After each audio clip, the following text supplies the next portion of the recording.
प्रभाते money रामचिंतित Java, पुढे वैखरी राम आधी वदावा।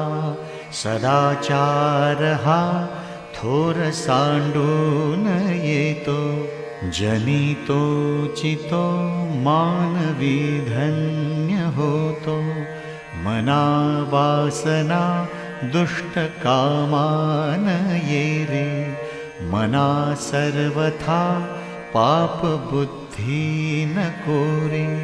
मना सर्वथा नीति सोडू नको हो, मना अंतरी सार विचार राहो। मना पाप संकल्प सोडून द्यावा, मना